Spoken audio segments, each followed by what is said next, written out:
Hey y'all, what I told you. What did I tell you all? Look at some of my past recording.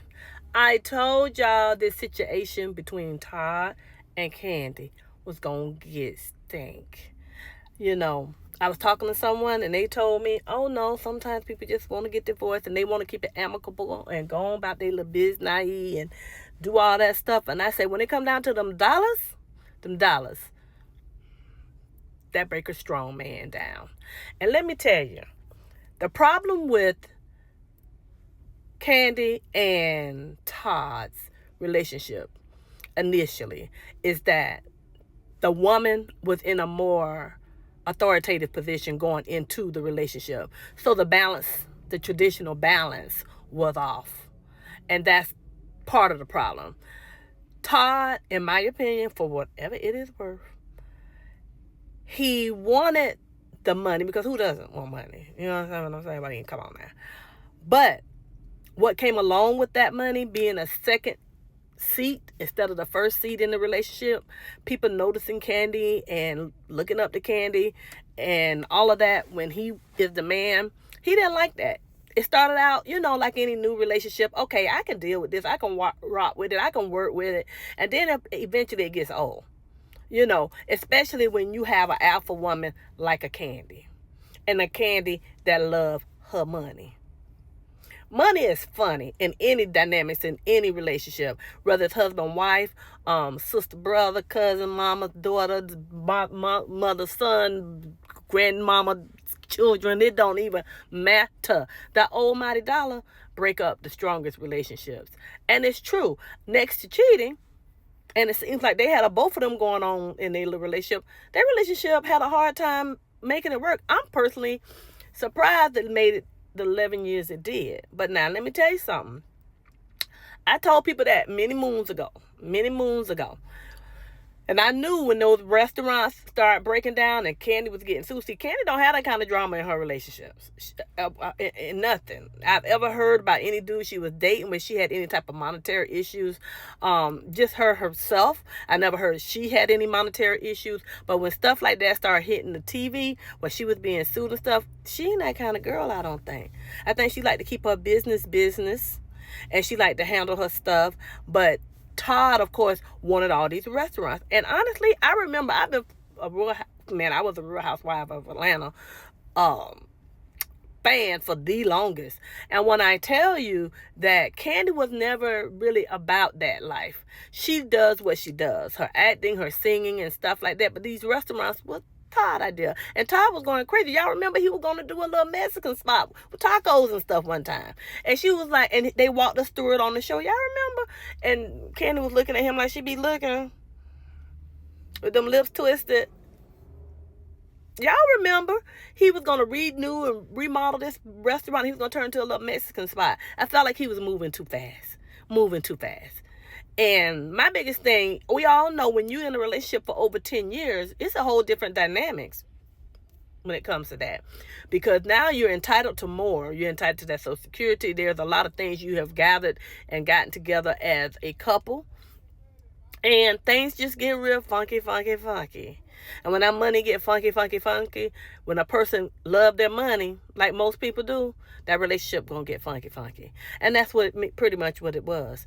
Their relationship had too many openness to it. It was the fluidness of it. It's like when you're in a relationship, I've been married a long time. I've said it many times.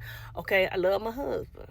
But when you have a relationship that is fluid, because that's the thing, that's what people are doing now. They have it fluid because they want to basically open the relationship because a person, in the relationship, one or the other or both, don't have a reason to cheat, because all we got to do is be straight up and honest with each other, right? As long as I know, we know, it don't matter what everybody else find out. Because if we know and it works for our relationship, then it's cool, right? It's good. But it ain't really good. Because you cannot work on a relationship when there's 3 people. All that fluid stuff is fluid, Because I always say, okay, if I let another person into my relationship in the bedroom, then what if you enjoy that better than me, or I enjoy that better than you? Then who gonna really win, other than the people on the outside looking in and dropping in? Now they become the main, So you don't bring other people into your relationships. You just do not bring people into your relationship. How many of y'all agree with me? How many of you all would be okay sharing your man or your woman and feel like your relationship, if you're married, all this poly stuff is going to be cool? People feel like they're just putting a title on it, because back in the day, people, always said men had outside relationships and the woman stayed home, and they was okay with, doing that, waiting for husband to come home and bring that check. But now you have so many alpha females, women making their own money and stuff. They're not tolerating it like that. And they want to do a lot of the same other things that men do. I mean, men have multiple women. They want multiple men, or they might want multiple women too, because people, as they call it, are fluid now. They like it both ways. That makes it hard for a relationship. How many of y'all agree with me? If your relationship is what you call fluid, then it can function and be just fine. I mean, it might work for a few people, you know what I mean? But the majority of people, no. It's not going to work, because people like different things, of course, on different days, but you better be that different thing on different days for your man or your woman. You better not allow another man or woman into your bedroom when you are married. A relationship consists of 2 people, not 3. That third one going to be an odd man, and he going to cause problem. That's how it always works, and that's part of the problem. Kandi and Todd's relationship had too many dynamics to it. They couldn't keep up with it. It was cool and it was fun, but then, it gets old and it gets creaky, and then you start liking something better than the other one, or you used to one and been getting it for a long time, and a little new flavor is a little new flavor.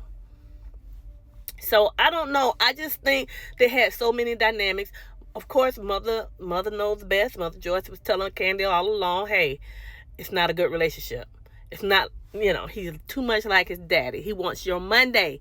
Even though Mama Joyce is looking out for them dollars too, y'all know. I ain't mad, because when it comes to a mom, we see beyond the relationship, the lust and the love. Because after that, then that's when the reality happens. So Mama Joyce is right on point. But Kandi, is a grown woman, so she had to make her own decisions and make her own bed up. Okay, so when she got a lie in it. She got a lie in that bed she made up. Okay, which was cool, because she is grown. She make up her own relationship. But my biggest thing, I do think Todd cared for Kandi, but I don't think he really loved Kandi like that. I think he saw the benefit. That's just my opinion, and I'm sticking with it. He saw the benefit of being with Kandi, and I felt like he probably felt he can grow to love it. But now it's being said that he's challenging that prenup, which I knew he was going to challenge it. And my biggest thing is that, okay, look, if it was a woman, if things were switched, the man was making making more money than the wife or the woman, would y'all think it'd be fair if he said, okay, bump the prenup, let's get to the business? Most people would say yeah. So if it's a man now, what do y'all think about that? You think what's good for the goose is good for the gander?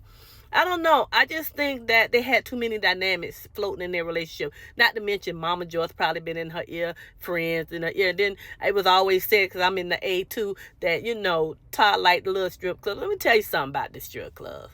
Strip clubs, they ain't never been a spot for the kid. But, a lot of people like them. And I ain't knocking it, because I roll with people, whatever make you happy, as long as you ain't hurt nobody. But my biggest thing, when you are in those places like that, your spirit is weak. And you got a whole bunch of booty and everything else twirling and turning on top of you, you gonna give in. So it's not a good spot for a married man, unless your wife with you and she into it too. But you just gotta be careful with stuff like that. I don't know. Y'all drop a comment. Tell me what y'all think about it. I'm not surprised. And it's just happened to be that their lives are public. Our lives are public within our little realm, because when people know we doing bad, got problems, they're going to talk about it all day too. So Kandi might as well get ready. Even though they've put a lockdown on what information can be released to the public, it's going to get out, because gospel, it's the gospel. And guess what? Gossip travels. That's the gospel. That's the gospel. So anyway, drop a comment, y'all. Let me know what y'all think about this Todd and Kandi thing. It's going to be talked about for a while. We're going to talk about it. You know what I mean? Like we did it. We're going to talk about this because she's a public figure. He's a public figure now. And if he was there, and she had stuff before him, people feel that that's hers. The new stuff, let's split it. But the stuff that she had first remains with her. What do y'all think? He feels different. Let me know what you think. Bye.